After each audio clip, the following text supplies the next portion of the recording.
দীর্ঘদিন ধরেই স্থবির অর্থনীতি, বিনিয়োগের অভাবে বাড়ছে না কর্মসংস্থান, ফলে গতি হারিয়েছে সার্বিক কর্মকাণ্ড। অন্যদিকে চড়া মূল্যস্ফীতির প্রভাবে কমছে কেনাকাটার প্রবণতা, আর এসবের পুঞ্জীভূত ফল রাজস্ব আদায়ে বিপুল ঘাটতি। অর্থবছরের ৮ মাসে যা প্রায় ৭১,৭১ কোটি টাকা। রাজস্ব আদায় কিংবা অর্থনীতিতে দুরবস্থা থাকলেও থেমে নেই সরকারের ব্যয়, যা আরও বাড়িয়েছে মধ্যপ্রাচ্যের উত্তেজনা। এ কারণে ব্যয় মেটাতে ব্যাংক ব্যবস্থা থেকে দুহাত ভরে ঋণ করছে সরকার।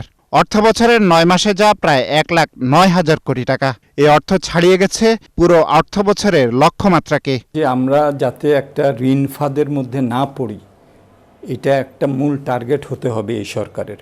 বুঝলাম যে এখন তারা জ্বালানি এবং ইত্যাদির কারণে ঋণ নিতে হচ্ছে, বিভিন্ন সামাল দিতে হচ্ছে, তাদের ইলেকশন প্লেজ যেগুলো আছে সেগুলো বাস্তবায়নের একটা তাদের বাধ্যবাধকতা আছে।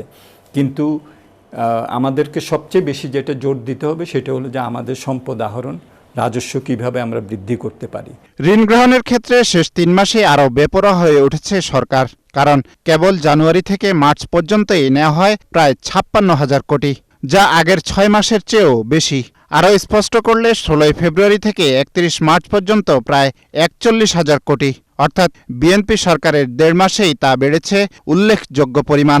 ব্যবসায়ী ও বিশ্লেষকদের মতে সরকার এমন আগ্রাসী ঋণ নিলে থেমে যাবে প্রবৃদ্ধির গতি। সরকার যদি এরকম ব্যাংক এবং এর থেকে ঋণ বেশি নেয়, সেটা কিন্তু আলটিমেটলি এটা কিন্তু রাষ্ট্রের অর্থনীতিকে এটা কিন্তু ক্ষতিগ্রস্ত করে।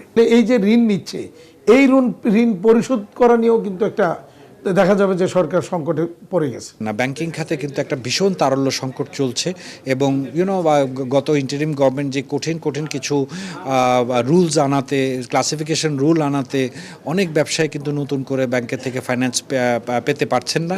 এবং আমরাও দেখেছি যে প্রায় অর্ধেক ব্যাংকে তো প্রায় ২৩টা ব্যাংকে বলা হয়েছে প্রায় ২,৮২,০০০ কোটি টাকার কিন্তু একটা ক্যাপিটাল শর্টফল আছে, ওরাও ফাইন্যান্স দিতে পারছে না।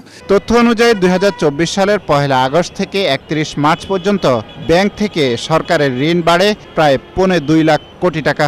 মূলত এই ঋণের বেশিরভাগই নিয়েছে ইউনূস সরকার। আব্দুল জাহের আনাস, ৭১, ঢাকা।